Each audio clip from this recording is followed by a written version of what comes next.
আসসালামু আলাইকুম ওয়া রাহমাতুল্লাহি ওয়া বারাকাতুহু। সবাই কেমন আছেন? ফারুক পাঠশালাতে সবাইকে স্বাগতম। তো ফিজিক্স 2 এর আমরা 12তম অধ্যায়ের একটি কোশ্চেন আজকে সলভ করব। সেটা হচ্ছে 12তম অধ্যায় ফিজিক্স 2।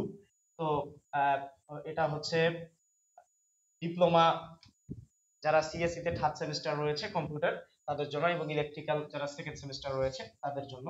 সেটা হলো অর্ধায়ু এবং ক্ষয় ধ্রুবকের মধ্যে সম্পর্ক। তো একটু ভালো করে দেখবেন এই আমাদের এই বিষয়টা সম্পর্ক আমরা এখন এটা প্রতিপাদন করার চেষ্টা করতেছি, একটু ভালো করে দেখেন। আমরা জানি তেজস্ক্রিয়তার ক্ষয় সূত্র, তেজস্ক্রিয়তার ক্ষয় সূত্র।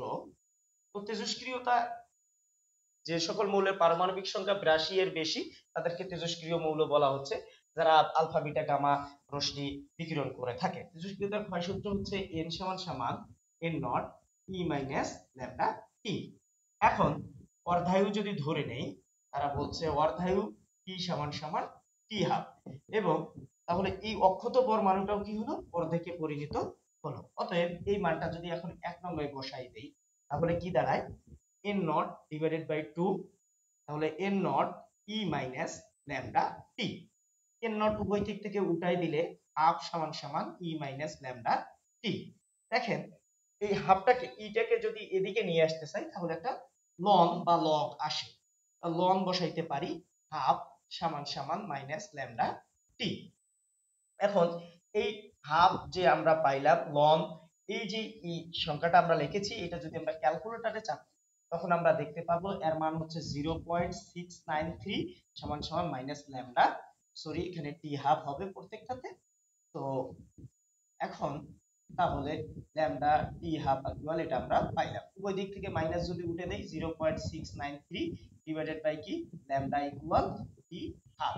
ইহাই হলো অর্ধায়ু এবং ক্ষয় ধ্রুবকের মধ্যে সম্পর্ক।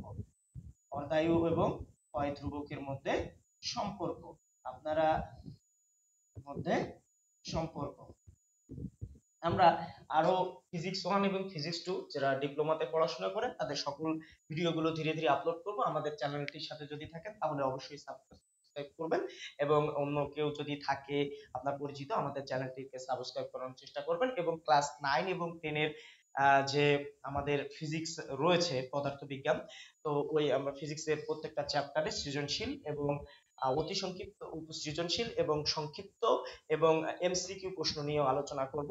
ভালো থাকবেন। আসসালামু আলাইকুম।